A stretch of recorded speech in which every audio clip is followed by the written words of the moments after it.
মায়েদের মাথার মধ্যে কাপড় ছিল, ঘরগুলোতে 5 ওয়াক্ত নামাজ ছিল, সত্য কথা বলার একটা অভ্যাস ছিল। জীবনটা যেন সুন্নতের আদর্শ দিয়া সুন্দর করে সাজানো আর গোছানো ছিল। ওই জন্য ভাঙা ঘরে মাসকালার ডালের তেলানি হইতো। একবারের তেলানি যেন গোটা গ্রামটাকে মোহিত করে ছেড়ে ফেলে দিত। একদিন যদি আতপ চালের বিরিয়ানি গ্রামের একটা কন্যারে রান্না হতো, অপর কন্যারের বাড়িটা পর্যন্ত বিরিয়ানির গন্ধ ছড়িয়ে পড়ে যেত। আপনার আমার মূর্খ নানু আর দাদুরা পায়ে হেঁটে হেঁটে চলে যেতেন। আপনার আমার সাপাহার বাজার থেকে 5 টাকা 6 টাকা সের ইলিশের মাছ কিনে নিয়ে বাড়িতে রওনা করে দিতেন। পুকুরের খোলা পানি দেওয়া অর্ধ পচা ইলিশের মাছ, লবণ থাকলে তেল নাই, আবার তেল থাকলে ঝাল দেওয়ার কথা মনে নাই, কিন্তু ভিতরে ঈমান ছিল। জীবনটা নবীজির সুন্নতের আদর্শ দিয়ে সাজানো ছিল। যখন গুনগুন করে গুঞ্জন্ত দরুদ শরীফের তেলাওয়াত করত, মাথায় কাপড় থাকতো, খাবার যখন পরিবেশন করত বিসমিল্লাহ বলে পরিবেশন করত, ওই নানি আর দাদির হাতের একদিন ইলিশ মাছ আর পান্তা ভাত খেলে কম করে হলো 3 দিন পর্যন্ত হাত থেকে সুঘ্রাণ বের হইত। কথা বলুন ঠিক কিনা? সেই নানি দাদিদের স্মৃতিচারণে পহেলা বৈশাখ উদযাপন করি আমরা। 6 টাকার কেজি ইলিশের মাছ 6000 টাকা দিয়ে সাগর থেকে আমদানি করে নিয়ে আসতেছি আমরা। নর্মাল চুলাগুলোকে ভেঙে দিয়ে গ্যাসের চুলা ঢুকিয়েছি আমরা। সাধারণ মশলা বাতিল করে রাঁধুনি গুঁড়া মশলা ব্যবহার করছি আমরা। কত যে উন্নতি করেছেন, গুনতে গুনতে রাত ফুরিয়ে যাবে, কিন্তু উন্নতির গণনা শেষ হবে না। 6000 টাকার কেজি ইলিশের মাছ রাঁধুনি গুঁড়া মশলা দিয়ে গ্যাসের চুলায় বসে ডিগ্রি পাস বউ রকমারি কায়দায় রান্না করে। রান্নার পর খাবার সময় নাকি নিয়ে চেক করতে হয় ইলিশ না সিলভার কাপ। কথা বলুন ঠিক কিনা? আগে কি সুন্দর দিন কাটাইতাম আমরা, আগে কি সুন্দর দিন কাটাইতাম। ফজর যখন হইতো মুয়াজ্জিন আযান দিত, মধুর আযান শুনে বিছানা ছাড়িতাম আমরা, মধুর আযান শুনে ঘুম ছাড়িতাম। যতই থাকুক কাম আগে নামাজ পড়িতাম, হাজার থাকুক কাম আগে নামাজ পড়িতাম। নামাজ পড়িয়া কোরআন পড়িতাম আমরা, নামাজ পড়িয়া তেলাওয়াত করিতাম। আগে কি সুন্দর দিন কাটাইতাম আমরা, আগে কি সুন্দর দিন কাটাইতাম। জোরে বলুন মারহাবা। প্রাণপ্রিয় ভাইয়ারা আমার, আমি যেই মূল মেসেজটা দিতে চাই ও জাতি, আল্লাহ রাব্বুল আলামিন এই অন্ধকার পৃথিবীকে আলোকিত করার জন্য 2টা নিয়ামত দিয়েছেন। তার 1 নম্বর কোরআন, 2 নম্বর হলেন মহানবী মুহাম্মদুর রাসূলুল্লাহ সাল্লাল্লাহু আলাইহি ওয়াসাল্লাম। এই কিতাবুল্লাহর কালামুল্লাহ লাল তার আর কালো তারের সংযোগ দেওয়ার কারণে মাইকটা যেমন কথা বলছে, লাল তার আর কালো তারের সংযোগ পাওয়ার জন্য বাল্বটা যেমন আলো দিতে শুরু করেছে, লাল তার আর কালো তারের সংযোগ পেলে ফ্যানটা যেমন বাতাস দিতে শুরু করে দেয়। পৃথিবীর যেই প্রান্তরে যেই মানুষগুলো কোরআন সুন্নাহর জীবন আদর্শকে মেনে চলবে, সে যেখানেই থাকুক না কেন, তার জীবনটাতে রহমত আর বরকত নাজিল করবেন কে? আমার প্রাণপ্রিয় ভাইয়ারা, এই জন্য জীবনকে সাজাতে হবে আল্লাহর কোরআন দিয়া। রব্বুল আলামিন প্রথমে নামাজের কথা বলতে পারতেন, রোজার কথা বলতে পারতেন, হজের কথা বলতে পারতেন, যাকাতের কথা বলতে পারতেন, কিন্তু তিনি প্রথমেই বলেছেন পড়ো, জ্ঞান অর্জন করো। ইকরা বিসমি রাব্বিকাল্লাযী খলাক, পড়েন আপনি আপনার প্রভুর নামে যিনি আপনাকে সৃষ্টি করেছেন। কারণ পড়াশোনা এমন একটা নিয়ামত, মেমোরিতে যেইভাবে সেটআপ দিবেন জীবনটা ওইভাবে সেটিং হয়ে যাবে। এই জন্য সর্বপ্রথম আপনার আমার মেমোরিতে আল্লাহর কোরআনুল কারীমটা সেটআপ করে নেওয়ার দরকার আছে না নাই? এমন একটা জীবন আল্লাহ আমাদেরকে দিয়েছেন, এমন একটা মহামানব আপনাকে আমাকে আল্লাহ তাআলা দান করেছেন। আগামীকাল আপনার সাপাহার বাজারে কাপড় কিনতে যান, দোকানদারকে বলবেন ভাই আমাকে 2 গজ অথবা 5 গজ কাপড় দেন। দেখবেন কাপড় দেওয়ার আগে একটা লাঠি বের করবে। আপনি দৌড় দিয়েন না, এটা মারার জন্য না, এটা কাপড় মাপার জন্য। এটা ফিতা দিয়ে মেপে কাপড় মাপার জন্য একটা মাপকাঠি বানিয়ে রেখেছেন। তেমনি জান্নাতের একটা মাপকাঠি আছে, মুহাম্মদুর রাসূলুল্লাহ সাল্লাল্লাহু আলাইহি ওয়াসাল্লাম। জান্নাতি হতে চান, নিজের আদর্শকে মুহাম্মদুর রাসূলুল্লাহর আদর্শের সঙ্গে মিলাইয়া দেন। মুহাম্মদুর রাসূলুল্লাহর আদর্শের সাথে যার জীবনটা মিলে যাবে, সে নবীর সঙ্গে আল্লাহর জান্নাতে প্রবেশ করবে। সুবহানাল্লাহ। এজন্য প্রিয় ভাইয়েরা আমার, সর্বপ্রথম আল্লাহ তাআলা পড়ার কথা বললেন, জ্ঞান অর্জন করার কথা বললেন। আল্লাহ দুইটা নিয়ামত দিয়েছেন। তার প্রথম নিয়ামতটা হলো মহানবী মুহাম্মদুর রাসূলুল্লাহ সাল্লাল্লাহু আলাইহি ওয়াসাল্লাম। নবীর মতে মত তাকে বলে নবীর উম্মত। যার মত আমার নবীর সঙ্গে মিলবে না, ওটা নবীজির পরিপূর্ণ উম্মত হইতে পারে? আমরা কি নবীজির খাঁটি উম্মত হতে চাই?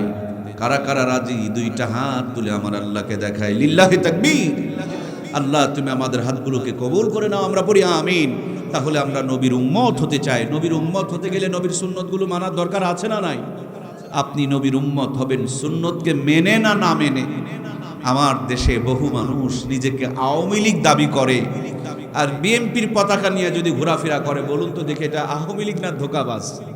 আর একটা বিএনপি দাবি করে কিন্তু নৌকার পতাকা নিয়ে ঘোরাফেরা করে, এটাকেও আওয়ামী লীগ বিএনপি বলে না, এটাকেও ধোঁকাবাজ বলে। নবীর উম্মত যারা দাবি করবে, সুন্নতের জীবন যাপন তাদেরকে করতে হবে। সুন্নতের জীবন যাপন না করে উম্মত দাবি করা, এটাও চূড়ান্ত মাপের একটা ধোঁকাবাজ কথা। বলেন ঠিক কিনা? এর জন্য প্রিয় ভাইয়েরা আমার, এমন একজন নবী দিলেন আমার আল্লাহ, জন্ম থেকে মৃত্যু পর্যন্ত, রান্নাঘর থেকে নিয়ে সংসদ পর্যন্ত, মাথার তালু থেকে নিয়ে পায়ের তালু পর্যন্ত, জিন্দেগির প্রত্যেকটা পরতে পরতে তার সুন্নত রয়েছে। এমন কোনো জায়গা দেখাইতে পারবেন না যেখানে আমার নবীর সুন্নত পাওয়া যায় না। সুন্নতের জিন্দেগি মানেই হলো জান্নাতের জিন্দেগি। এই জন্য সুন্নতের জীবন যাপন করতে হলে নবীজির সুন্নতগুলোকে খুঁজে খুঁজে আমল করতে হবে। একজন সন্তান যখন জন্মগ্রহণ করবে, জন্মের সাথে সাথে ওই সন্তানটার জন্য নবীর সুন্নতের আদর্শ শুরু হয়ে যাবে। জন্মের পর ডান কানে আজান, বাম কানে একামত দেওয়ার সুন্নত তরিকা আছে না নাই? এখন বেশিরভাগ বাচ্চাকে হাসপাতালে নিয়ে সিজার করে বের করতে হয়। ব্যস্ততার কারণে ডান কানে আজান, বাম কানে একামত দেওয়ার সুযোগ হয় না। এই জন্য মুসলমানের ঘরে নাস্তিক মার্কা সন্তান পয়দা হচ্ছে। কথা বলুন ঠিক কিনা? কেন আপনি জন্মের পর ডান কানে আজান, বাম কানে একামত দিবেন? এই জন্য আপনি দিবেন কারণ সকালবেলা যদি কাঁচা একটা পেঁয়াজ দিয়ে পান্তা খেয়ে মাঠে যান, দুপুরবেলা বিরিয়ানি খাবেন, বৈকালবেলা নাস্তা খাবেন, সন্ধ্যাবেলা ঢিকুর তুলে দেখবেন বিরিয়ানির গন্ধ বের হয় না, সকালের ওই কাঁচা পেঁয়াজের যেমন গন্ধ বের হয়। এই জন্য জন্মের পর ডান কানে আজান দাও, বাম কানে একামত দিয়ে দাও। মৃত্যুর আগ পর্যন্ত আজান আর একামত তার মেমোরিতে ঘোরাফেরা করবে। সহজেই কেউ তাকে নাস্তিক, বেঈমান, মুরতাদ বানায়া পথহারা করতে পারবে না। সুবহানাল্লাহ। কিছুদিন আগে আপনারা শুনেছেন একজন বেয়াদব বলেছিল, ফজরে আজান যখন শুনি মনে হয় বেশ্যা তার খরিদ্দারকে ডাকতেছে। নাউজুবিল্লাহ। কি নাউজুবিল্লাহ বলবেন না ভাই? আল্লাহ ওই সমস্ত বেয়াদবগুলোকে হেদায়েত দান করুক, আমরা পড়ি আমিন। আমি চিন্তা করলাম এত বড় নোংরা কথা বললো কেমন করে। পরে ভেবে দেখলাম যে কিছু মানুষ তো পতিতালয়েও জন্ম নেয়, যাদের জন্মের পর আজান একামত কপালে জোটে নাই, ঢুকেছে প্রথমে ওই বাজে আওয়াজ, সেজন্য সেটাই তার ব্যবহৃত ঘুরতেছে। কথা বলুন ঠিক কিনা? আরেকজন বলল আমার কাছে আজানের চাইতে কাওয়ার আওয়াজ ভালো লাগে। এখন আপনারা দেখতে পাবেন ডাস্টবিনের কিনারে সকালবেলা কিছু অবৈধ সন্তানকে পলিথিনে ঢুকায় ফেলে দিয়ে আসা হয়। ওরা পড়েছিল ডাস্টবিনের কিনারে আজান একামত, তাদের কানে ঢোকে নাই, ঢুকেছিল প্রথমে কাওয়ার আওয়াজ। এই জন্য মেমোরিতে ওটাই ঘুরতে থাকে। এই জন্য ভাইয়েরা আমার, গরুর পেটে জন্ম নিলে গরু বানানোর জন্য চেষ্টা করতে হয় না, ছাগলের পেটে জন্ম নিলে ছাগল বানানোর চেষ্টা করতে হয় না, অটোমেটিকলি ছাগল হয়ে যায়। কিন্তু মানুষের পেটে জন্ম নিয়ে সবগুলো মানুষ হয় না, মানুষের পেটে জন্ম নিয়ে অমানুষও পয়দা হয়। কথা বলুন ঠিক কিনা? এই জন্য মানুষকে খাঁটি মানুষ বানানোর জন্য, জান্নাতি মানুষ বানানোর জন্য, সুন্নতি মানুষ বানানোর জন্য, মুহাম্মদ রাসূলুল্লাহর আদর্শের মানুষ বানানোর জন্য জন্মের পর ডান কানে আজান, বাম কানে একামত দিয়ে দাও। এই ডান কানে আজান, বাম কানে একামত দিলে সহজে কেউ তাকে নাস্তিক বানাতে পারবে না। এরপর 2 নম্বরের সুন্নতটা হলো একটা সুন্নতি সুন্দর নাম রেখে দাও, অর্থওয়ালা নাম রেখে দাও, নবীজির পছন্দের নাম, আল্লাহর পছন্দের নাম রেখে দাও। আব্দুর রহমান, আব্দুল্লাহ, মরিয়ম, ফাতেমা, এরকম সুন্নতি নাম রেখে দাও। কিয়ামতের দিন আমার আল্লাহ যখন আব্দুল্লাহ বলে ডাক দিবে, দুনিয়ার সমস্ত আব্দুল্লাহগুলো উঠে দাঁড়ায় যাবে। আল্লাহ বলবেন আমি ডাকলাম একজন রে, তোমরা এতগুলো দাঁড়িয়ে গিয়েছো কেন? আল্লাহর বান্দারা বলবে ওগো আল্লাহর বান্দা, আল্লাহ আমরা ভেবেছি যে তুমি আব্দুল্লাহ, আমি আব্দুল্লাহকেই তুমি ডাক দিয়েছো। আব্দুল্লাহ মানে আল্লাহর বান্দা। সুবহানাল্লাহ বলেন। আল্লাহ রাব্বুল আলামিন বলবেন আবতাগু মিন ফাদলিহি ওয়াসিলা, আমি আমার বান্দা বান্দিগুলো জান্নাত দেওয়ার জন্য ওসিলা তালাশ করব। সুতরাং আব্দুল্লাহ মানে আমার নামে, আমার বান্দা, আমার গোলাম। সুতরাং যাও, এই নামের খাতিরে তোমাদেরকে মাফ করে দিলাম। জোরে বলুন না সুবহানাল্লাহ। আমার ভাইয়েরা, জন্মের পর থেকে নিয়ে আপনি যখন আপনার সন্তানকে ডাকতে থাকবেন আব্দুল্লাহ আব্দুল্লাহ আব্দুল্লাহ, আল্লাহর বান্দা, আল্লাহর গোলাম, আল্লাহর বান্দা, বাবা মা বারবার ওই নাম ধরে ডাকার কারণে ওই নামের গুণটা ওই বান্দার ভিতরে সেটিং করে দেন কে? এই জন্য অর্থবধ গুণওয়ালা নাম রাখবেন। নবীদের মতন, সাহাবীদের মতন, আল্লাহর ওলিদের মতন করে সুন্দর অর্থওয়ালা নাম রাখবেন। এটা বাবা মা হিসাবে আমাদের 2 নম্বর দায়িত্ব এবং কর্তব্য। 3 নম্বরে, 1 সপ্তাহের ভিতরে আপনি আপনার সন্তানটার আকিকা দিয়ে ফেলবেন। ছেলে মানুষ হলে 2টা ছাগল অথবা বকরি দিবেন, মেয়ে মানুষ হলে 1টা দিবেন। যদি না পারেন, ইসলাম আপনার উপরে জুলুম করেন নাই। সামর্থ্য যদি একটু ভালো হয়, মাথার চুলগুলো কেটে ওই পরিমাণ স্বর্ণ অথবা রূপো সদকা করে দিবেন। আপনার আমার সন্তানটার জীবনটাকে নিরাপদ এবং বরকতময় বানায়া দিবেন কে? এগুলো না আমরা করি না, এগুলো না আমরা বুঝি না। এরপর বাচ্চাটা যখন বড় হবে, এই বাচ্চাটা নিয়ে কোনো একজন আল্লাহওয়ালার কাছে আপনি চলে যাবেন। যেমন আপনার আমার পাশে বরপরশা বড় মাদ্রাসা আছে, সেখানে আল্লাহর অনেক বড় বড় নেককার বান্দারা রয়েছে। নবীজির জামানায় সাহাবায়ে কেরাম রাদিয়াল্লাহু তাআলা আনহুদের সন্তান যখন ভূমিষ্ঠ হতো, কোলের মধ্যে সন্তানগুলোকে নিয়ে আল্লাহর হাবিবের কাছে যাওয়া হতো। রহমাতুল লিল আলামিন জান্নাতি জবান দিয়া আজওয়া খেজুরকে চাবায়া চাবায়া নরম করে বাচ্চাদের ঠোঁটের মধ্যে উঠায়া দিত। আজকে নবী নাই, নবীর উত্তরসূরি উলামায়ে কেরাম রয়েছেন যারা গীবত করে না, শিকায়েত করে না, হারাম খায় না, মিথ্যা কথা বলে না, চগলখড়ি করে না, কোরআন তেলাওয়াত করে, জিকির করে, দরুদ শরীফ পড়ে। ওরকম একজন বুজুর্গ মানুষের জবান দিয়ে যদি আপনার আমার সন্তানটার জবানকে উদ্বোধন করে নিতে পারি, জীবন চলে যাবে। আপনার আমার সন্তানকে কেউ পথভ্রষ্ট করতে পারবে না। ওই জবান দিয়ে কোনো নাস্তিকের মতন কথাবার্তা বের হবে না, ঠিক কিনা? এই জন্য এই জিনিসগুলো বড়ই খেয়াল করা দরকার। এখন মুসলমানের ঘর থেকে নাস্তিক পয়দা হচ্ছে, ব্যাপক আকারে নাস্তিকের সংখ্যা বেড়ে গিয়েছে। মূল কারণ হলো অরিজিনাল ডোজগুলো দেওয়া হচ্ছে না। প্রিয় ভাইয়েরা আমার, আমাদের সন্তানগুলো যখন জন্মগ্রহণ করে, জন্মের পর আমাদের বাচ্চাগুলোকে 6টা টিকা দেওয়া হয়। আপনাদের সাপাহার এলাকায় কি বাচ্চাদের জন্মের পর টিকা দেয়? 6টা টিকা দেয়। কয়টা প্রিয় ভাইয়েরা? এই টিকাগুলো কিন্তু বড় 12 বছর, 15 বছর, 20 বছরে দেয় না, ছোট্টবেলাতে দেয়। এমন সময় টিকা দেয়, টিকা দেওয়ার কারণে শরীর নীল হয়ে যায়, জ্বর শুরু হয়ে যায়, ব্যথায় বাচ্চার কান্না বেড়ে যায়। তারপরও বাপ মা টিকা কেন্দ্রে নিয়ে সন্তানকে টিকা দেয়। কেন টিকা দেয়? আগে টিকা দিলে মৃত্যুর আগ পর্যন্ত 6টা রোগ আর আক্রমণ করবে না। টিকা দিলে যদি রোগ না হয়, তেমনি কোরআনের শিক্ষা দিলে নাস্তিক হবে না, বেঈমান হবে না, মুরতাদ হবে না। টিকা যদি রোগ থেকে বাঁচার জন্য যদি টিকা দিতে পারেন, জাহান্নাম থেকে বাঁচানোর জন্য আল্লাহর কোরআনুল কারীমের শিক্ষা দেওয়ার দরকার আছে না নাই? ওয়াজ কি বোঝা গেছে? একটু কথা বলতে হবে। ওয়াজ কি বোঝা গেছে? রোগ থেকে বাঁচার জন্য টিকা দিতে হবে, জাহান্নাম থেকে বাঁচার জন্য বলেন বলেন বলেন কোরআনের শিক্ষা দিতে হবে। ছোট্টতে টিকা দিলে রক্তের সাথে মিশে গিয়ে এমন একটা ইমিউনিটি, অ্যান্টিবডি বডি আপনার বাচ্চার বডিতে তৈরি হবে, 6টা রোগের সাথে সারা জীবন মোকাবিলা করতে পারবে। তেমনি ছোট্টবেলাতে কলিজায় কোরআন ঢুকিয়ে দিলে যতই নাস্তিকতার ধান্দা আসুক, সমস্ত ধান্দার মোকাবিলা করে ইমানের উপরে আপনার সন্তান টিকে যাবে। সুবহানাল্লাহ। এজন্য প্রাণপ্রিয় ভাইয়েরা আমার, আমরা আমাদের সন্তানগুলোকে রোগ থেকে বাঁচার জন্য টিকা দিলেও জাহান্নাম থেকে বাঁচার জন্য সমানে কোরআনের শিক্ষা দিতে পারি নাই। কিয়ামতের দিন এই সন্তানগুলো যখন জাহান্নামে যাবে, তারা আল্লাহর কাছে বলবে, মালিক আমাদের বাবা মাকে আগে জাহান্নামে দাও, তাদের বুকের উপরে পা দিয়া জাহান্নামে যাব। ওরা আমাদেরকে রোগ থেকে বাঁচার ব্যবস্থা করেছে, কিন্তু জাহান্নাম থেকে বাঁচার জন্য কোনো ব্যবস্থা করে নাই। পক্ষান্তরে এই সন্তানকে যদি আলেম বানাতে পারেন, হাফেজ বানাতে পারেন, নবীজি বলেন, মান কারা আল কোরআনা ফাস্তাজহারাহু ফাহাল্লা হালালাহু ওয়া হাররামা হারামাহু আদখালাহুল্লাহুল জান্নাহ ওয়া শাফা শারাতাহু মিন আহলি বাইতিহি কুল্লুহুম কদ ওয়াজাবাত লাহুন নার। যেই ব্যক্তি কোরআনুল কারীমকে পড়লো, হালালকে হালাল বলে জানলো, হারামকে হারাম বলে বর্জন করলো, সে যখন জান্নাতে যাবে, আল্লাহর হাবিব বলেন তার পরিবার থেকে 10 জন ব্যক্তিকে সুপারিশ করে আল্লাহর জান্নাতে নেওয়ার ক্ষমতা আল্লাহ দান করে দিবে। সুতরাং আপনার সন্তান যদি জান্নাতে যায় আপনাকে নিয়ে যাবে, আর যদি জাহান্নামে যায় এটার পিছনেও আপনি কারণ আপনি রোগ থেকে বাঁচালেও জাহান্নাম থেকে বাঁচার ব্যবস্থা করেন নাই, এই জন্য সন্তান জাহান্নামে যাচ্ছে, আপনার বুকের উপরে পা দিয়া জাহান্নামে ঢুকতে চাইবে।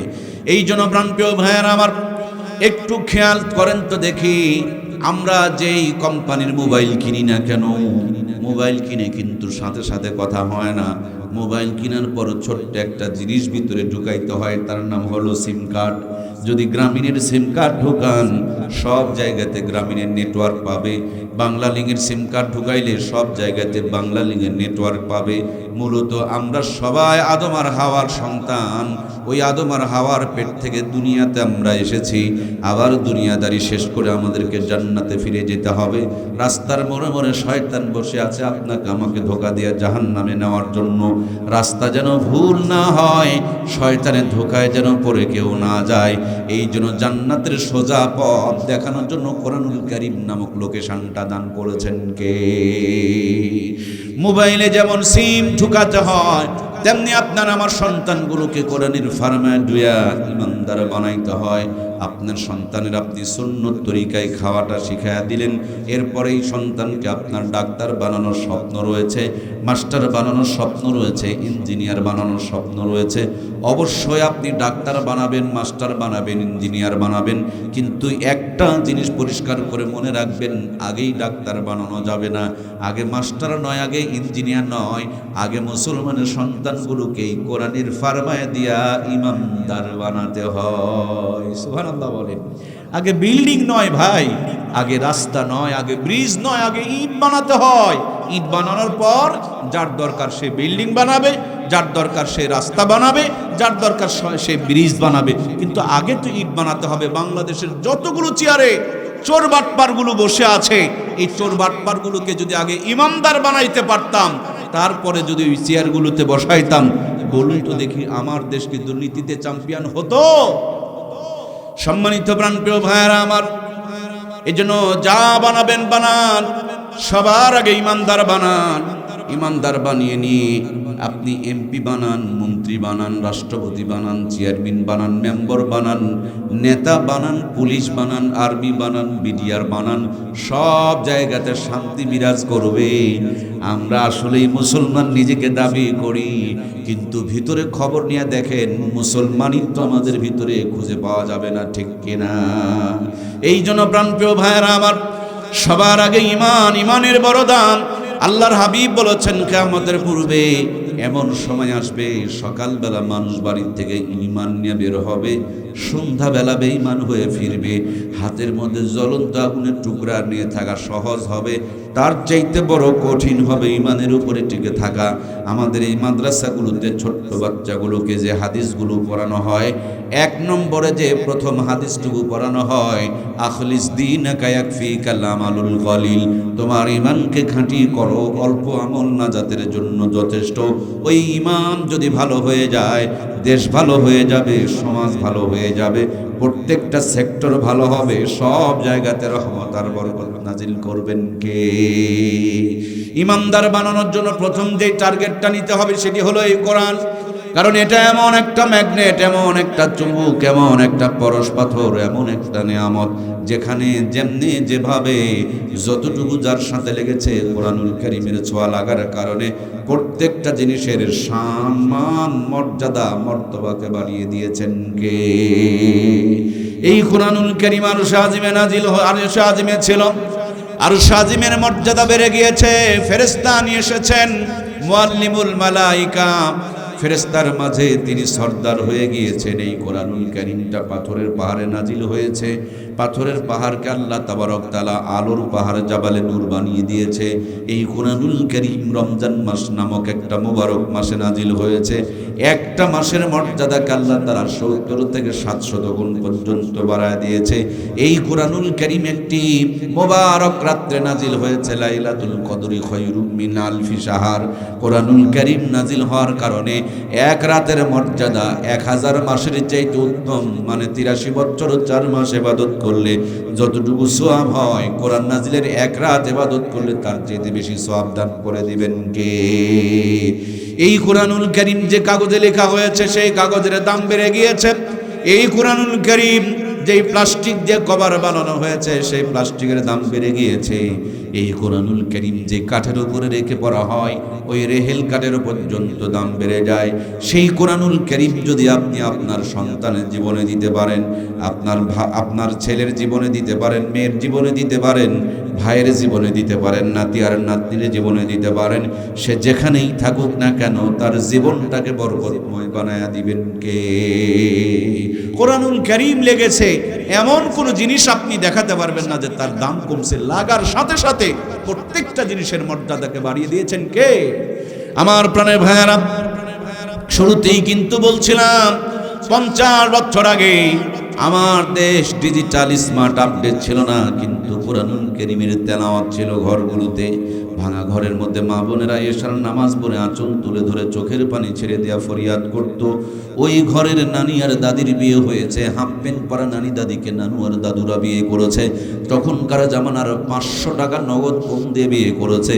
যে জামানার 500 টাকা দিয়ে 5 বিঘা জমি কিনে পাওয়া গিয়েছে, 5 বিঘা জমির মূল্য দিয়া যেই নানি আর দাদির বিয়ে করা হলো, ওই নানি দাদির পেটে 12টা 15টা 18টা সন্তান জন্মগ্রহণ করলো। একটা নানি দাদিকেও কসাইখানা নিয়ে পেট চিরে বাচ্চা বের করার দরকার পড়লো না, ঠিক কিনা? সবগুলোকে নর্মাল ডেলিভারি করেছে, বুকের দুধ খায় লালন পালন করেছে। কোটার দুধ ছিল না, গাভীর দুধের দরকার পড়তো না, বাচ্চা দুধ খেয়ে শেষ করতে পারতো না। কোটার দুধ তো ছিলই না, বরঞ্চ দুধ খেয়ে শেষ করতে পারতো না, কাপড় ভিজে যেত। এখন ডিজিটাল জামানা, প্রত্যেকটা চেয়ারে চেয়ারে মা বোনেরা বসে আছে, দামি চেয়ার, কিন্তু ছেলেদের কপালে বর্তমানে আর জুটতে চায় না। আবার নিয়ম করেছে 18 বছর আগে বিয়ে দেওয়া যাবে না, বিয়ের পর পর বাচ্চা নেওয়া হবে না। 25-30 বছরে বাচ্চা নিতে চায়, আগের থেকে গাইনি ডাক্তারের সাথে যোগাযোগ শুরু করে দেয়। পেটে বাচ্চা আসার পর ইসিজি, এক্সরে, আলট্রাসাউন্ড শুরু হয়ে গেল। কায়দায় না বেকায়দায়, সুখনাতে না নরমালে, ভিটামিন আছে না নাই, ক্যালসিয়াম আছে না নাই, মিনারেল আছে না নাই, আয়রন আছে না নাই, জিঙ্ক আছে না নাই, হাজার তরিকার পদ্ধতি চালাই, কিন্তু মাথায় কাপড় খুঁজে পাওয়া যায় না। পেটটাকে ঢেকে রাখতে চায় না, ওড়না গলায় পেঁচিয়ে রাখে, ওড়না দিয়া নিজের বুকটাও তারা ঢাকতে পারে না। এই জন্য 60 থেকে 70% মা বোনকে কসাইখানা নিয়ে পেট চিরে চিরে বাচ্চা বের করতে হয়। কথা বলুন ঠিক কিনা? ওদের বাচ্চা দুধ খেয়ে শেষ করতে পারতো না, কারণ তারা পেটকে রেখেছিল ঢাকা। আর এদের বাচ্চাগুলো দুধ পাচ্ছে না, স্তন ক্যান্সার হচ্ছে, কারণ তারা নিজেকে রেখে দিয়েছে ফাঁকা। সম্মানিত প্রাণের ভাইয়ারা আমার, এই জন্য ওই মা বোনগুলোর কলিজায় যদি আল্লাহর কোরআন থাকতো, কখনো তারা নিজের ইজ্জতের প্রদর্শনী করতে পারতো না। প্রত্যেকটা জায়গায় যদি কোরআনুল কারীম থাকতো, সব জায়গাতে রহমত আর বরকত নাজিল হতো। আমি কোনোদিন স্কুলের বিরুদ্ধে বলি না, কলেজের বিরুদ্ধে বলি না, আমি প্রত্যেকটা দিন সব শিক্ষাকে সমর্থন করি, কিন্তু মাদ্রাসাকে একটু বেশি করে মূল্যায়ন করি। স্কুলে যদি আপনি আপনার সন্তানকে দেন, আপনার সন্তানটা দুনিয়া পাবে, আর মাদ্রাসায় যদি দেন দুনিয়াও পাবে, আখেরাতেও পাবে, দিনেও পড়বে, রাতেও পড়বে। আবার রাতের 3টা থেকে তাহাজ্জুদের মুহূর্ত থেকে আপনার সন্তানটা লেখাপড়া করবে। আপনার সন্তান আপনার বন্ধুর সন্তান একই দিনে জন্ম হয়েছে, আপনি আপনার সন্তানটাকে মাদ্রাসায় ভর্তি করেছেন, আপনার বন্ধু তার সন্তানটাকে স্কুলে ভর্তি করেছে। দুইজনের সন্তান ক্লাস 3-তে লেখাপড়া করছে, দুইজনে একই মোটর সাইকেলে চড়ে আপনারা দিঘির হাটে মনে করেন রওনা করেছেন। হঠাৎ করে অ্যাক্সিডেন্ট হয়ে দুইজনই জায়গাতে মারা গিয়েছেন। স্কুলে খবর গেল তোমার বাবা মারা গিয়েছে, মাদ্রাসাতেও খবর গেল তোমার বাবা মারা গিয়েছে। স্কুলওয়ালা কান্না করবে, দোয়া পড়বে না, আর মাদ্রাসাওয়ালা কান্না করলেও দোয়া পড়বে। মাদ্রাসা মাদ্রাসাওয়ালারা দৌড়ায় গিয়া বাচ্চাটাকে তুলে নিয়ে গোসল করাইতে পারবে, জানাজার নামাজ পড়াইতে পারবে, কবরেও নামাতে পারবে, আবার কবরে নামায়া চোখের পানিগুলো ছেড়ে দিয়ে আপনার আমার জন্য রোনাজারি করবে। আর আপনার বন্ধুর সন্তানকে সে মাদ্রাসায় দেয়নি, শুধু স্কুলে দিয়েছে, ও কান্না করবে, নিজের পবিত্রতাও জানে না। কথা বলুন ঠিক কিনা? নাপাক গায়ে বাবার জানাজায় দাঁড়াইছে, সে কাঁদবে কিন্তু বাবার জন্য একটা দোয়াও পড়তে পারবে না। এজন্য আল্লাহ রাব্বুল আলামিন বলছেন, গোলাম আমার কাছে যখন চাইবা এইভাবে প্রার্থনা করো। কেমনে প্রার্থনা করবেন আল্লাহ শিখিয়ে দিচ্ছেন, রব্বানা আতিনা ফিদ দুনিয়া হাসানাতাও ওয়া ফিল আখিরাতি হাসানাতাও ওয়া কিনা আযাবান নার। আল্লাহ বলছেন আমার কাছে যখন চাইবা দুনিয়া খেরাতের উত্তমটা কামনা করো এবং জাহান্নামের আগুন থেকে মুক্তির জন্য প্রার্থনা করো।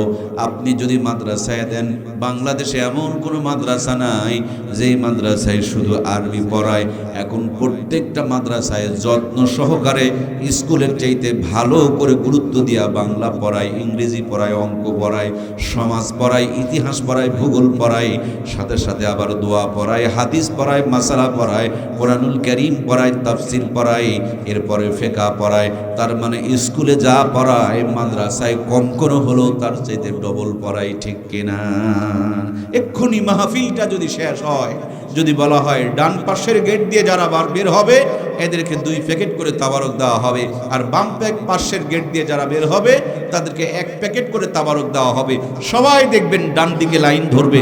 কারণ বের হলেই যদি 2 প্যাকেট পাওয়া যায়, 1 প্যাকেটের লাইনে কেউ কিন্তু যাবে না। প্রিয় ভাইয়েরা, তাবারক খাওয়ার বেলায় 2 প্যাকেটের লাইনে লাইন ধরলেন, আর এখানে দিলে দুনিয়াও পাবে, আখেরাতও পাবে। এই মাদ্রাসা বাদ দিয়ে যে সন্তানকে স্কুলে দিলেন, আপনার আমার এই চিটারি কি আল্লাহর ফেরেশতারা বোঝে কি বোঝে না? 3 জন কইলেন বোঝে কি? ফেরেশতারা বোঝে না? না, এই ফেরেশতারা একটু বোকায় আছে মনে হয়, তাই না? কি ফেরেশতারা বোঝে? সব খবর আছে। আপনি আপনার সন্তানকে রোগ থেকে বাঁচার জন্য টিকা দিলেন, কিন্তু শিক্ষা দিলেন না। আপনি আপনার মোবাইলে নেটওয়ার্ক ধরার জন্য গ্রামীণের সিম কার্ড তুললেন, কিন্তু জান্নাতের নেটওয়ার্ক ধরার জন্য কেন কোরআনুল কারীমটা তার কলিজার মধ্যে ঢুকায়া দিলেন না? মরার পর খবর আছে না নাই? এই জন্য প্রাণপ্রিয় ভাইয়েরা আমার, যা বানাবেন বানান, সবার আগে ইমানদার বানান। ইমানদার বানিয়ে ডাক্তার বানান, ডাক্তার বাটপার হবে না। ইমানদার বানিয়ে মাস্টার বানান, চিটারি করবে না। ইমানদার বানিয়ে ইঞ্জিনিয়ার বানান, রডগুলো চুরি করে বিক্রি করে দেবে না। আমার বাংলাদেশে ইমানদারের দেশে, ইমানদারের বেশে বেঈমানের সংখ্যা অনেক বেশি। বিশ্বাস যদি না হয়, আগামীকাল সকালবেলা সাফাহার আপনার হাসপাতালে চলে যান, গিয়ে দেখবেন বড় বড় ডাক্তার বসে আছে গরিবের সেবা করার জন্য। তারা শপথ নিয়েছে, সরকার চাকরি দিয়েছে, হাসপাতালে ডাক্তার বসে আছে, চোখে দেখে না, কলমে লেখে না, কানে শোকে না, বরঞ্চ ডাক্তারের ডানে আর বামে কিছু লোকজন বসে আছে। ছোট্ট করে স্লিপ ধরায়া দিবে, হাতের মধ্যে একটা কার্ড আপনাকে ধরায়া দিবে, আর বলবে বৈকাল বেলা প্রাইভেট ক্লিনিকে আসিও। যখন প্রাইভেট ক্লিনিকে যাবেন 1000 টাকা দিবেন। যেই ডাক্তার হাসপাতালে বোগার মতন বসেছিল, ওই ডাক্তারই তখন আব্বা আব্বা বলে ডাকাডাকি শুরু করে দেয়। ঠিক কিনা? একই ডাক্তার সকালবেলা কথা বলে না, আর বৈকাল বেলা 1000 টাকা পেলেই আব্বা আব্বা বলে ডাকতে শুরু করে। বন্ধুরা আমার, আমরা জানি টেম্পারেচার বেড়ে গেলে জ্বর হয়েছে, নাক দিয়া পানি পড়লে আমরা জানি সর্দি লেগেছে, চোখগুলো যদি হলুদ হয়ে যায় তাহলে আমরা বুঝতে পারি জন্ডিস ধরেছে। কিন্তু উনি এত বছর লেখাপড়া করেছেন, বিদেশে গিয়া বারবার ট্রেনিং করেছেন, কিন্তু এই ডাক্তারের কাছে গিয়া দেখবেন পরীক্ষা ছাড়া কিছু বলতে পারবে না। পরীক্ষা লাগবে একটা, পরীক্ষা দেয় 13টা। কিরে ভাই, একজন ঠিক বললেন, একটা পরীক্ষা লাগবে কিন্তু পরীক্ষা দেয় 13টা। ঔষধ লাগবে 3টা, ঔষধ লেখে 15টা। আছে না নাই? যে কলম দিয়া লেখে এটাও ঔষধ কোম্পানির কলম, যেটা লেখা হচ্ছে রেকর্ডিং হয়ে থেকে যাচ্ছে। আবার গেটের মধ্যে ঔষধ কোম্পানির লোকজন দাঁড়িয়ে আছে, আপনার প্রেসক্রিপশনের ছবি তুলে তুলে মিলায় মিলায় দেখতেছে যে আমার গোলাম আমার ডিউটি পালন করছে না করে নাই। আমরা বানিয়েছিলাম ডাক্তার, ভিতরে ঈমান না থাকার কারণে ডাক্তার আর ডাক্তার নাই, ডাক্তার হয়ে গেছে বাটপার। কথা বলুন ঠিক কিনা? ডাক্তারকে স্যালুট জানায়, বাটপারের কোনো দরকার? বুকে হাত দিয়ে বলুন, আমার দেশে ডাক্তার বেশি না বাটপার বেশি? কথা বলতে হবে আমার ভাইরা, ডাক্তার বেশি না বাটপার বেশি? ডাক্তার কেন বাটপার হয়ে যায়? তার অরিজিনাল কারণ, ডাক্তারকে ডাক্তার বানানোর আগে ইমানদার বানানো দরকার ছিল। শুধু এই 10টা ডাক্তারের নয়, এই জায়গাতে ডাক্তারের সাথে ডাক্তারের বাপ মাও পর্যন্ত আল্লাহর কাছে ফেঁসে যাবে। কথা বলুন ঠিক কিনা? বন্ধুরা আমার দেশে বহু ইঞ্জিনিয়ার আছে, রডগুলো বিক্রি করে দেয়, রডের পরিবর্তে বাঁশ ঢোকায়। বাঁশ ঢোকানেওয়ালা ইঞ্জিনিয়ার তো বাংলাদেশে একটাও নাই। কিরে ভাই কথা বলেন না কেন? আছে না নাই? আমি ইঞ্জিনিয়ার চাই, কেন আমার ইঞ্জিনিয়ার রডগুলো বিক্রি করে দিয়ে বাঁশ ঢুকায় দেয়? ইঞ্জিনিয়ার বানানোর আগে যদি আমরা ইমানদার বানাইতে পারতাম, ইঞ্জিনিয়ার যখন রডগুলো বিক্রি করতে যেত, ইমাম তাকে স্মরণ করায় দিত, আজকে জনগণের ট্যাক্সের টাকা রডগুলো বিক্রি করে দিবা, কালকে কিন্তু তোমাকে জাহান্নামে জ্বলতে হবে। এই হারাম টাকা দেয়া বউ বাচ্চাকে খাওয়াবা, তুমি বলবা ডানে, তোমার সন্তান চলে যাবে বামে। এই হারাম টাকা দেয়া তোমার সন্তানকে লেখাপড়া করাবা, শেষ বয়সে ভাত কাপড় দিবে না, তোমাকে বৃদ্ধাশ্রমে ফেলে দিয়ে আসবে। এই হারাম টাকা দেয়া বউটারে বিউটি পার্লার থেকে সাজায় নিয়ে আসবা, তোমার কপালে জুটবে না। যেদিন তুমি ঢাকায় যাবা, সেদিন ওই তোমার হারাম টাকার শাড়ি পরে রিকশায় চড়ে পাবলিকের হক আদায় করবে। কথা বলুন ঠিক কিনা? এই জন্য প্রাণপ্রিয় ভাইয়েরা আমার, সবার আগে ইমানদার বানাতে হবে। ইমান যদি ঠিক থাকে, প্রত্যেকটা জায়গাতে রহমত আর বরকত শান্তি ফিরে আসবে। ইমান যদি দুর্বল হয়ে যায়, ইমানের জায়গাতে যদি ঘুণে ধরে যায়, ইমানের জায়গাটা যদি নষ্ট হয়ে যায়, প্রত্যেকটা জায়গাতে এমন অশান্তি চলে আসবে। নবীজি বলেছেন, কিয়ামতের পূর্বে ফিতনার জামানায় এমন সময় আসবে, তসবির দানা ছিঁড়ে গেলে একটার পর একটা তসবি যেমন ঝরঝর করে পড়তে থাকে, এরকম আসমান থেকে একটার পর একটা আযাব গজব আপনার আমার উপরে নাজিল হতে শুরু করবে। বর্তমান সিচুয়েশনটা এমনই চলছে, আমাদের ঈমান দুর্বল হওয়ার কারণে প্রত্যেকটা জায়গাতে অশান্তির আগুন জ্বলছে। কথা বলুন ঠিক কিনা? এই জন্য প্রাণপ্রিয় ভাইয়েরা আমার, ঈমানকে সুন্দর করার জন্য, ঈমানকে মজবুত করার জন্য আপনার আমার এই প্রাণের প্রতিষ্ঠানগুলোর বড় দরকার। আমি এত সুন্দর করে বুঝাইলাম, তারপরে দেখবেন আগামীকাল তার সন্তানকে অনেকে মাদ্রাসায় পড়াবে না। আমি এটাও জানি কেন পড়াবে না।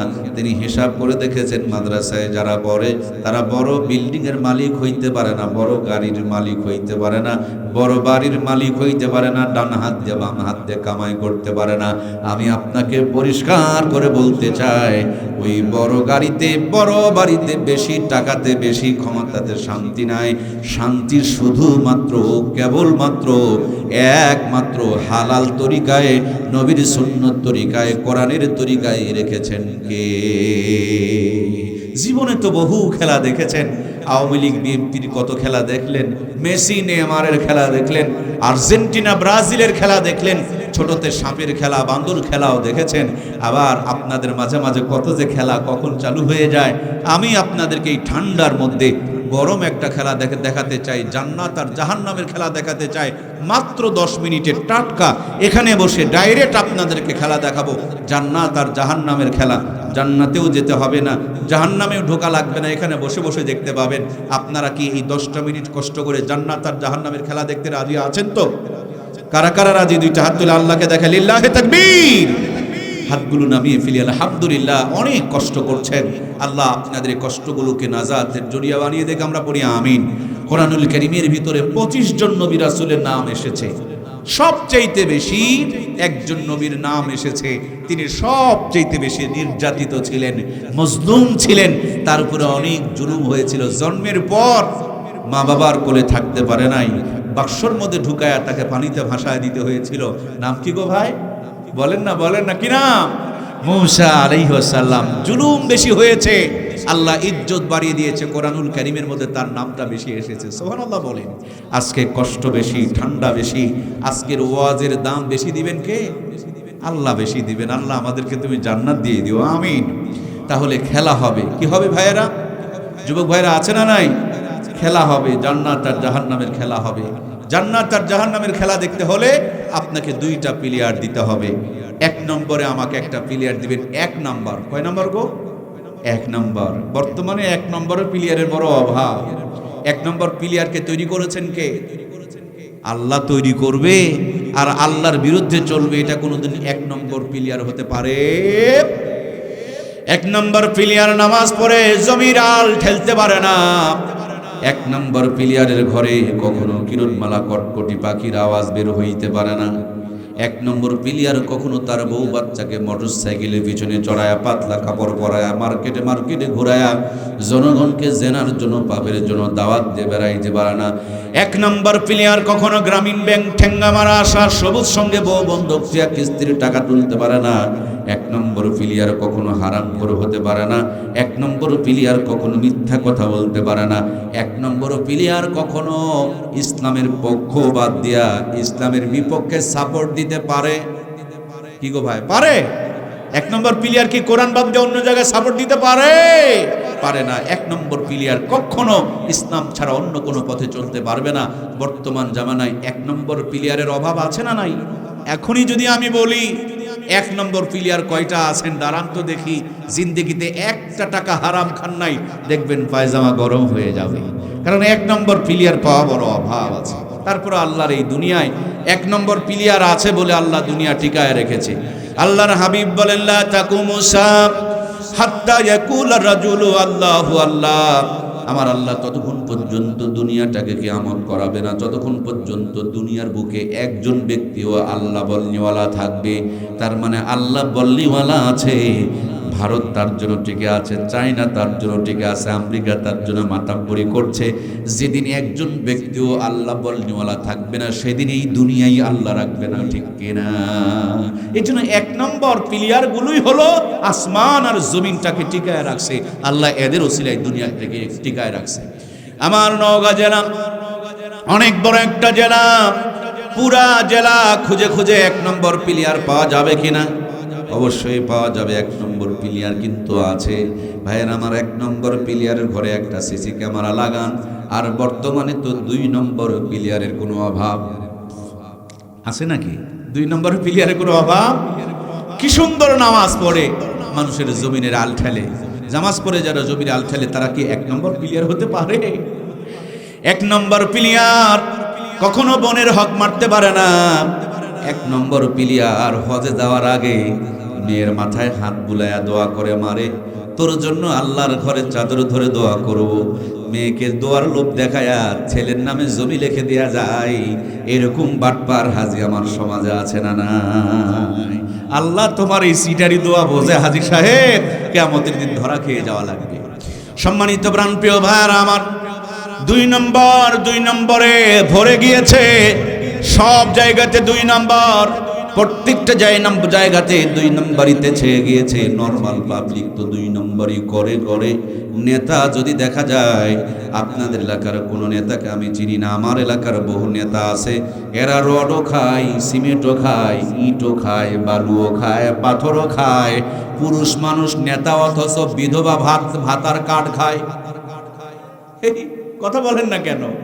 সে পুরুষ মানুষ কিন্তু বিধবা ভাতা খায়, এরপরে বয়স্ক ভাতা খায়, এরপরে সরকারি যদি বাথরুম আসে, টয়লেট আসে, পায়খানা আসে, এটার মনে হয় সার আছে। কি গো ভাই কথা বলেন না কেন? পায়খানারও কোনো সার? এত খাওয়া খায়, না খেয়ে পেটের ভুঁড়ি ফুলে যায়। ভালো করে খবর নিয়ে দেখেন, দুইটা রুটির উপরে খাওয়ার কোনো ক্ষমতা নাই। এই দুইটা রুটিও যদি খায়, পেটের ভুলুরঘাটু শুরু হয়ে যায়, তখন গ্যাসের বুড়িরে আবার সার্জেল খুঁজে বেড়ায়, ঠিক কিনা? বন্ধুরা আমার, বর্তমানে কিন্তু দুই নম্বরে মানুষের কোনো অভাব নাই। দুই নম্বর কারো নাম বলবেন না, আমি নাম শুনতে চাই না। দুই নম্বর ওই প্লেয়ারের বাড়ি গাড়ির কোনো অভাব নাই, টাকা পয়সার কোনো অভাব নাই, ক্ষমতার কোনো অভাব নাই। ওর 20 তলা বিল্ডিং করে একটা সিসি ক্যামেরা লাগায়া দাও, আর এক নম্বর প্লেয়ারের ভাঙা ঘরে আর একটা সিসি ক্যামেরা লাগায়া দাও। এই মাঠে সুন্দর করে বড় একটা পর্দা টাঙায়া দাও, মাঝখানে ব্যারিকেড দিয়ে একদিকে এক নম্বরের ঘরে সংযোগ লাগাও, আর একদিকে দুই নম্বরের ঘরে সংযোগ লাগাও। আমার ভাইরা বসে বসে একটু পান চাবাবেন অথবা গল্প করবেন আর তামাশা দেখবেন। এক নম্বরের প্লেয়ারের ঘরে টিভি নাই, ফ্রিজ নাই, এসি নাই, দামি কোনো কম্বল নাই, ভিআইপি কোনো বালিশ নাই, সুন্দরী বউ নাই, বিউটি পার্লার থেকে সাজায় নাই, ঘরের মধ্যে ওয়াইফাই নেটওয়ার্ক নাই, দামি আইফোন নাই। তারপরও যদি আলু ভর্তা দিয়া পায়, চোখের পলকে 3 প্লেট মেরে দেয়। সুবহানাল্লাহ কয় না রে, কিচ্ছু নাই, কিন্তু ডাল হাত গালে নিচে দিয়া হালাল বউটাকে বুকের মধ্যে জড়িয়ে নিয়ে কেবল দোয়া পড়তে শুরু করছে, আল্লাহুম্মা বিসমিকা আমুতু ওয়া আহইয়া। দোয়া শেষ না হতে চোখে জান্নাতের বুক চালু হয়ে গেছে। সুবহানাল্লাহ। পক্ষান্তরে 2 নম্বরে খবর নিয়ে দেখো, রাতের 3টায় 6 লাখ টাকা নিয়া লম্বা একটা আগরবাতি টানতে টানতে বাড়িতে যায়। আগরবাতি তো চেনেন? কি গো ভাই, সাফারের ভাইরা আগরবাতি চেনেন না?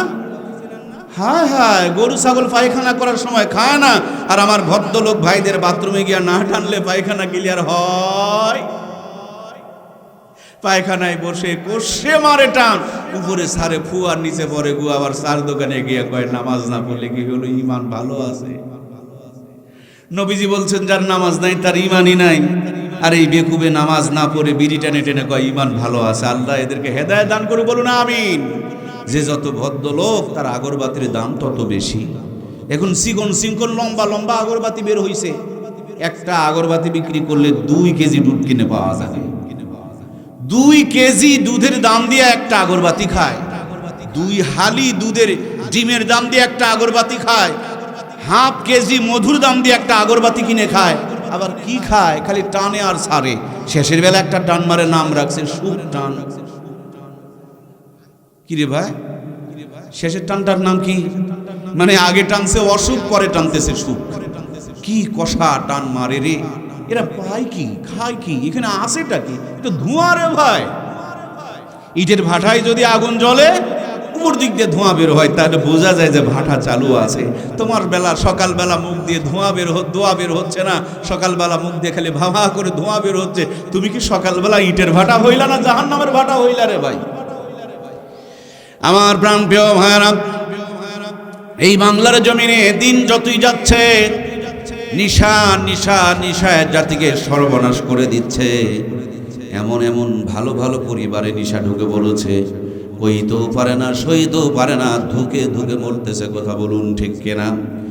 আমার প্রাণপ্রিয় ভাইয়ারা, এই নিশা যারা খায়, আমরা ছোট থেকে বক্তৃতা করছি, তাদেরকে নিশা খাওয়ার থেকে বারণ করছি। নিশা খাওয়া যাবে না একদম বলছি, বরঞ্চ জাতি তো নিশা ছাড়ে নাই। আগে খাইতো বিড়ি, পরে ধরলো সিগারেট। বক্তৃতা বাড়ায় দিলাম, সিগারেটের মধ্যে গাঁজা ঢুকাইলো। বক্তৃতা আরো বাড়াইলাম, এবার গাঁজা ভেজে দিয়া ফেনসিডিল ধরলো। বক্তৃতা যখন আরো বাড়াইলাম, এবার ফেনসিডিল বাতিল করে দেয়, হিরোইনে আসক্ত হয়ে পড়লো।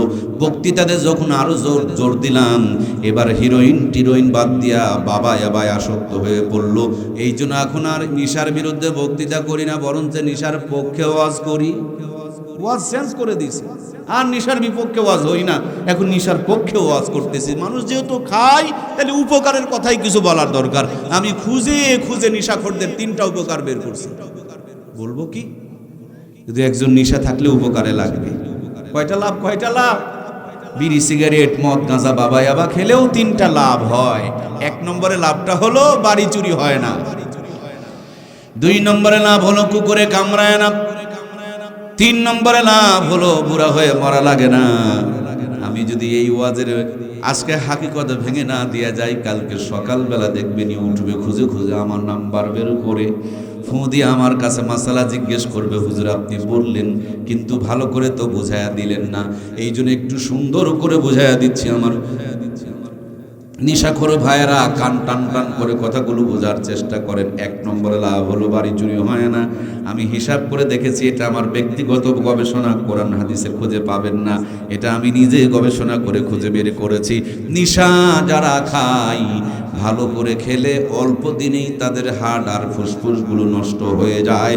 রাতের বেলা ঘুমানো তাদের ক্ষমতায় নাই, তারা রাতের বেলা জেগে জেগে বালুশের উপরে বালুশের ঢোকা দিয়া হাতের মধ্যে আর একটা বিড়ি আর সিগারেট ধরা নিয়া ফুসফুস করে টানবে, খুসখুস করে টানবে, কাশবে, আর উপর দিকে ধোঁয়া ছাড়বে, আর বলবে যেই কাশে দাদা মরল ওই কাশ এসে আমাকে ধরলো।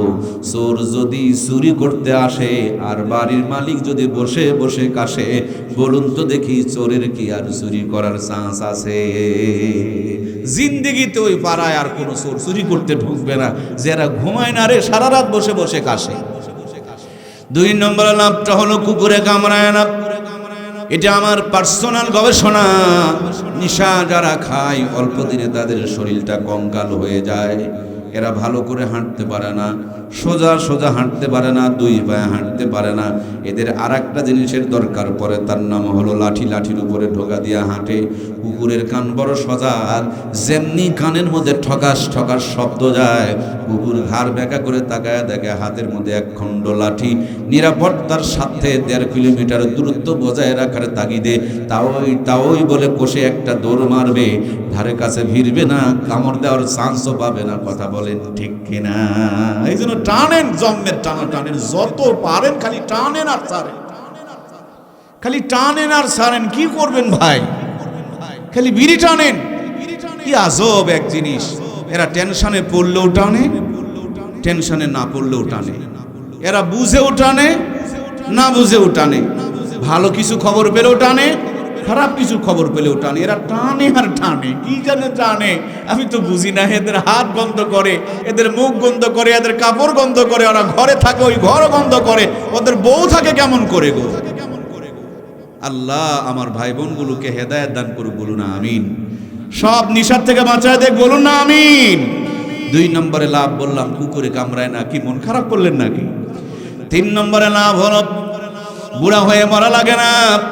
আপনারা অনেকেই এরকম নিশাখোরের জানাজায় দাঁড়িয়েছেন।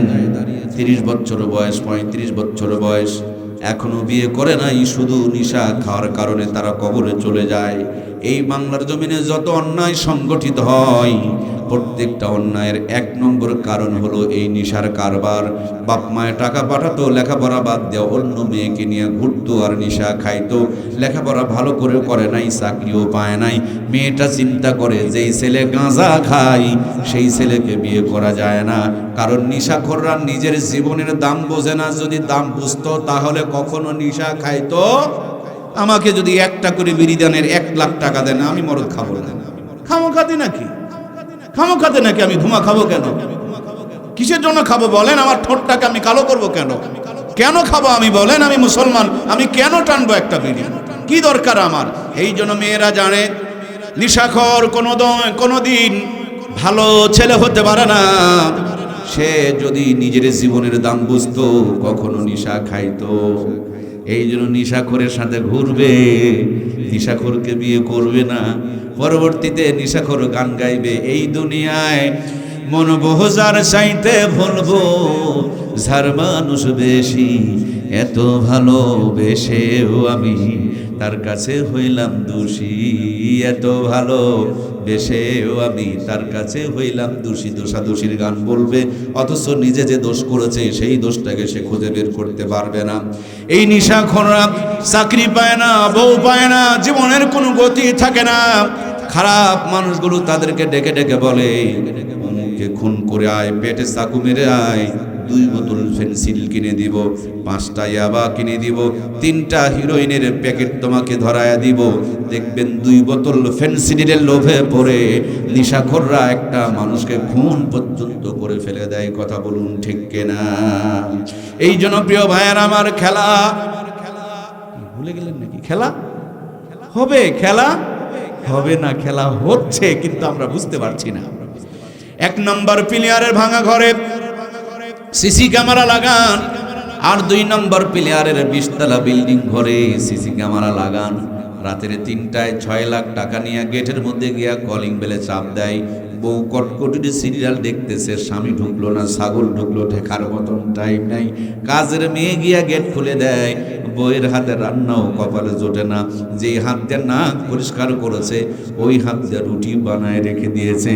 বালিশের নিচে টাকা রেখে খাবার টেবিলে বসেছে, কিন্তু মনের মধ্যে বড় যন্ত্রণা, ডায়াবেটিস নীল হয়ে যাবে।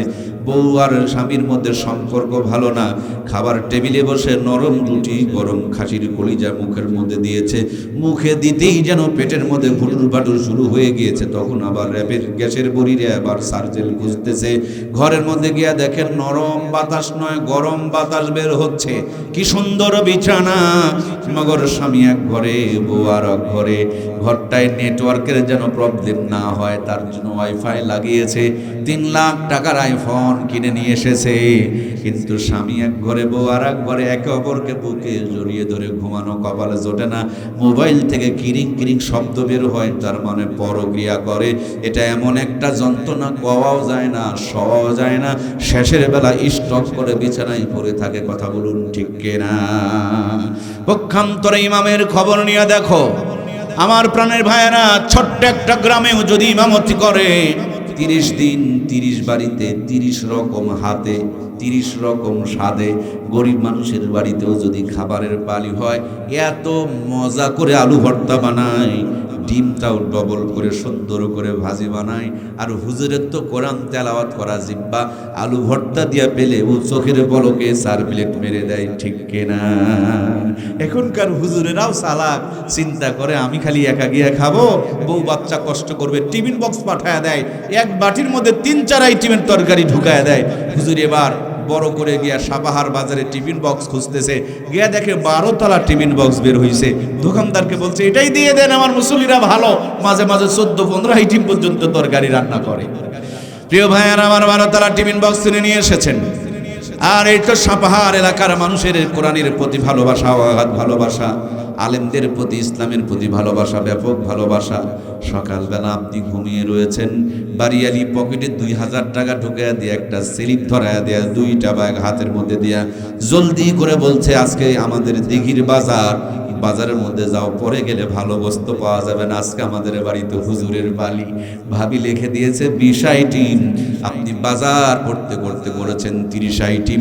মাসে তো মাত্র একদিন হুজুরকে খাওয়াবো, বাজার করেছেন 30 আইটেম। আল্লাহর বান্দি বাজারগুলো রান্না করছে, একা একা পারছে না, পাশের বাড়ির থেকে আরো 2 জনকে হায়ার করেছে, বাটি পাঠিয়েছে, 12 তলা তরকারি রান্না করেছে, 14 আইটেম, 12 তলা 12 আইটেম দিয়ে ভর্তি। এখনো পর্যন্ত 2 আইটেম বাকি প্লাস্টিকের বাটিতে সাজায় দেয়। একজনের খাবার 3 জন খায়, 4 জন খায়। বাজারে যাওয়া লাগে না, টাকাও খরচ করা লাগে না, কষ্ট করে রান্না করা লাগে না। কোরআনের পক্ষে থাকার কারণে, আল্লাহর উপরে ভরসা রাখার কারণে এখনকার এই জামানাতেও আলেমদেরকে সবচেয়ে ইজ্জতওয়ালা সুস্বাদু খাবারের ব্যবস্থা করে রেখেছেন কে? এখনো বর্তমান বাংলাদেশে আলেমদের চাইতে ভালো কেউ খায়? কথা বলেন, খায়? আরে বিশ্বাস যদি না হয় এখানে একটা পার্টিশন দেন না ভাই, এলাকার যতগুলো হালাল খোর আছে ডান পাশে বসান, আর হারাম খোরগুলোকে বাম পাশে বসান। খিচুড়ি ভাত খেতে দিয়ে দেখেন, আলু ঘাঁটি দিয়ে খেতে দিয়ে দেখেন, হালাল খোরেরা যতটুকু পারবে, হারাম খোরের 14 গোষ্ঠীও পারবে। এই যারা যারা কথা বললেন না, আপনারা কি মন খারাপ নাকি? হুজুরের সমান কি ওই হারাম খোরেরা খেতে পারবে? এরা 3 প্লেট মারবে, ওরা হাফ প্লেট নিয়ে নাড়াচাড়া করবে।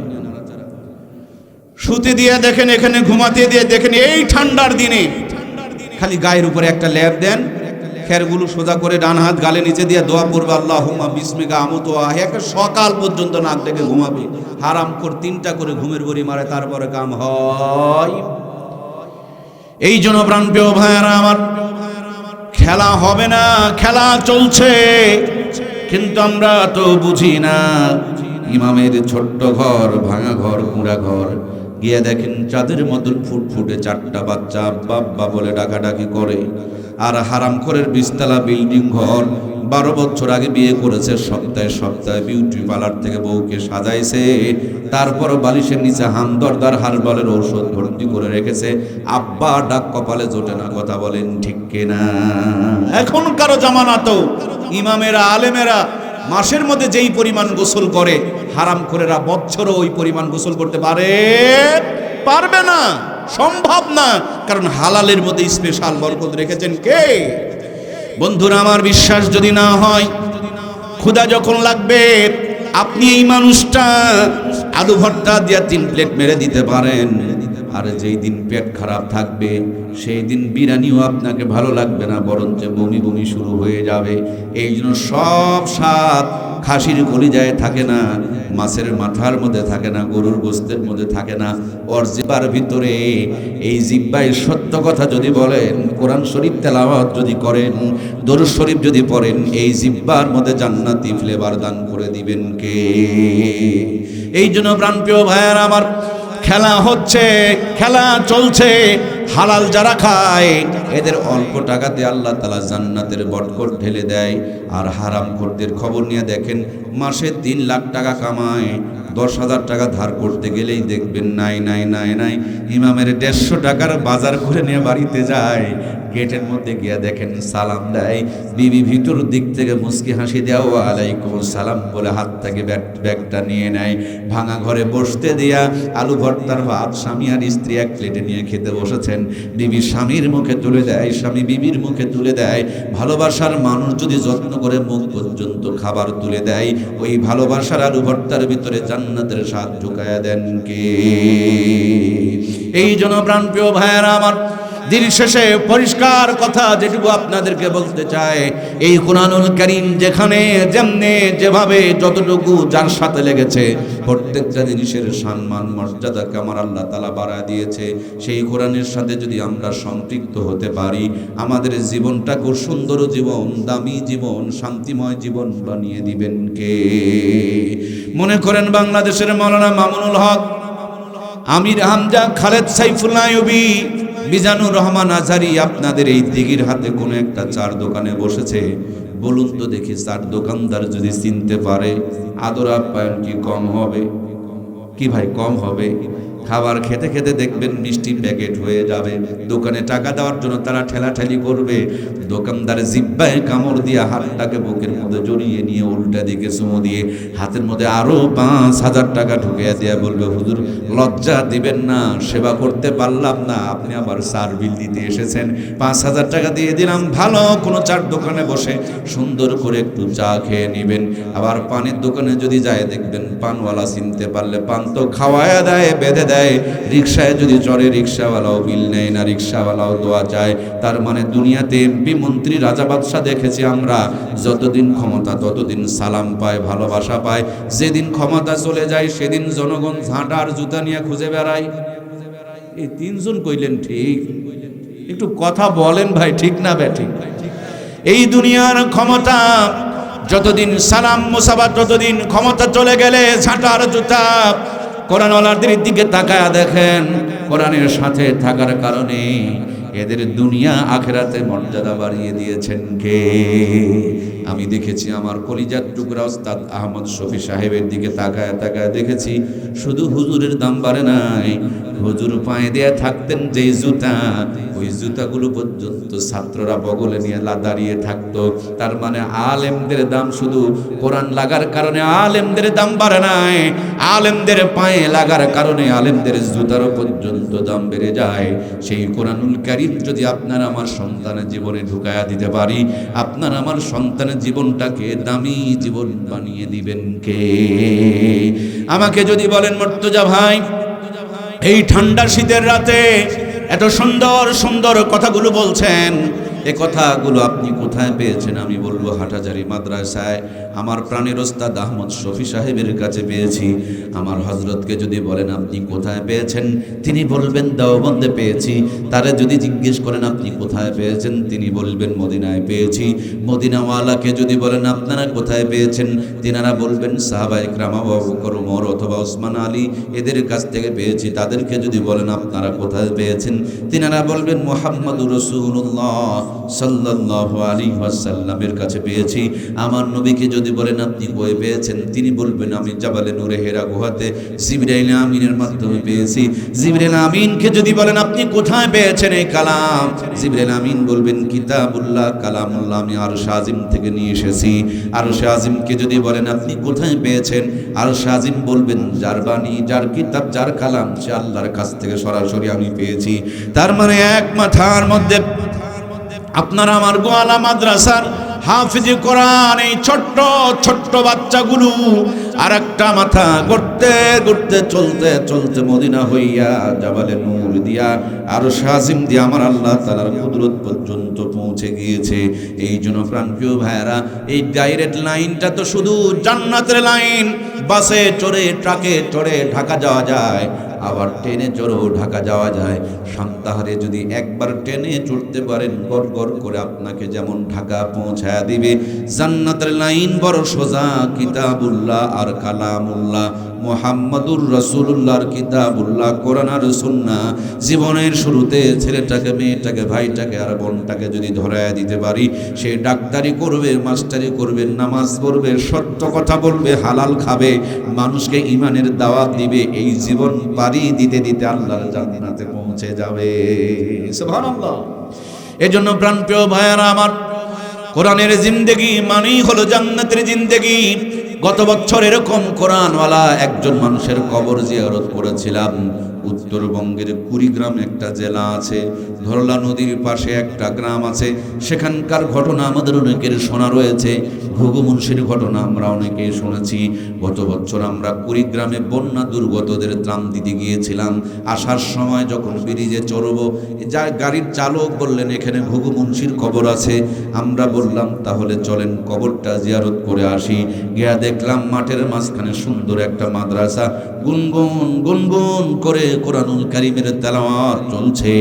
মাঝখানে সুবিশাল একটা মাঠ, মাঠের পূর্ব পাশে একটা ফুলের গাছ, আর ওই ফুলের গাছের নিচে আল্লাহর ওলির কবর।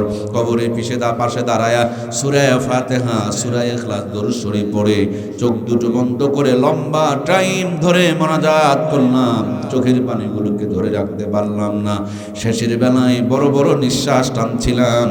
মনে হচ্ছে ওই নিঃশ্বাসের ভিতর দিয়া কবর থেকে জান্নাতের সুঘ্রাণ বের হয়ে আসতেছে।